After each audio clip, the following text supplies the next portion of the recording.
acho, especialmente, que é importante uma distinção que eu fiz no meu voto entre o que deva ser considerado consumo pessoal do que seja considerado tráfico. Eu propus 40 gramas e acho até que se poderia aumentar um pouco isso. Porque, na prática, Fábio, o que acontece é que a mesma quantidade na Zona Sul do Rio de Janeiro é considerado consumo pessoal, num bairro da periferia é considerado tráfico. De modo que eu acho que esse é um julgamento importante. Nós temos aí uma prevalência, quase que uma hegemonia constituída pela bancada evangélica. Nós temos um presidente que quer, inclusive, contaminar o Supremo com o fim da laicidade do Estado. Nesse sentido, não é perigoso não querer enfrentar, como o Toffoli. Não estou querendo que o senhor critique ele, obviamente, eu sei que isso é difícil para o senhor, mas afastar temas polêmicos da pauta do Supremo, temas importantes como esse, que são responsáveis pelo encarceramento em massa de muita gente, quase 200, 300 mil presos que seriam portadores de drogas e não traficantes. Isso não é uma espécie de covardia institucional, não, ministro? Olha, eu tenho por princípio, Fábio, não julgar os meus colegas. Aliás, eu geralmente não julgo as pessoas, eu gosto de julgar só nos autos. Nos autos eu julgo com seriedade e aplicação. Fora dos autos eu não gosto de julgar, sobretudo, os meus colegas. O que eu posso dizer, em linha de afinidade com o seu pensamento, é que eu considero isso muito importante. E aqui, você inclusive me dá a oportunidade de esclarecer a minha opinião sobre essa questão de drogas. Como você sabe, eu sou um defensor da descriminalização da maconha em geral. Mas aqui eu gostaria de prestar um esclarecimento. Assim, quais são as minhas premissas de fato para pensar assim? Em primeiro lugar, eu considero que as drogas ilícitas são uma coisa ruim.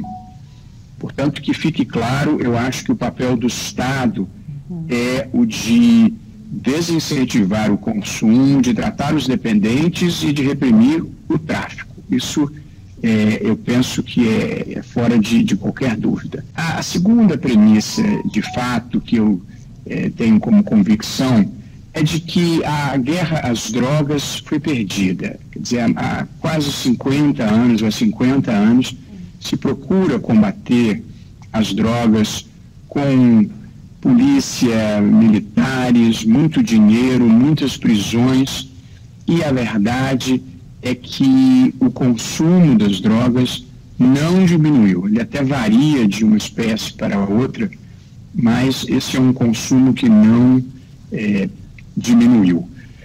A finalidade, eu penso, de uma política de drogas no Brasil, que não vem dando certo, há de ser a de impedir o poder do tráfico. Veja você que nos países do hemisfério norte, a grande preocupação é com o consumidor. Não me é indiferente o fato de algum jovem morrer de overdose, mas este não é o grande problema brasileiro. O grande problema brasileiro em matéria de drogas é o poder que o tráfico exerce sobre as comunidades pobres brasileiras, numa das maiores violações de direitos humanos, eu penso, que existe no Brasil, que é você impedir uma família trabalhadora honesta que mora numa comunidade pobre de educar os seus filhos numa cultura de honestidade, porque eles são intimidados ou cooptados pelo tráfico. Eu acho que este deve ser o primeiro e grande objetivo de uma política de drogas no Brasil, quebrar o poder do tráfico. E esse poder vem da ilegalidade. Em segundo lugar, Fábio, mesmo para quem defende a ilegalidade e o enfrentamento ao tráfico, que é uma posição legítima e defensável, eu gostaria de dizer que a política que se pratica de prender meninos pobres em periferia, ela é péssima e não produz nenhum resultado relevante. A política que se faz, você prende em flagrante esses meninos em bairros da periferia e os coloca na cadeia por 1 ano e meio, 2 anos. E, primeiro, você destrói a vida desse rapaz. Em segundo lugar, você engrossa as fileiras das facções nos presídios. Em terceiro lugar, esse jovem que foi preso, ele é substituído imediatamente pelo tráfico. Há um exército de reserva para prestar esse trabalho. E, além disso, a vaga que esse menino ocupa no presídio custou $40 mil para ser criada e custa $2 mil por mês. Então, faz o raciocínio comigo da política pública que nós adotamos. Entupimos o presídio com jovens, destruímos a vida deles, a prisão deles custa dinheiro e não se produz nenhum tipo de abalo ao tráfico. Qual é a lógica da política que nós praticamos?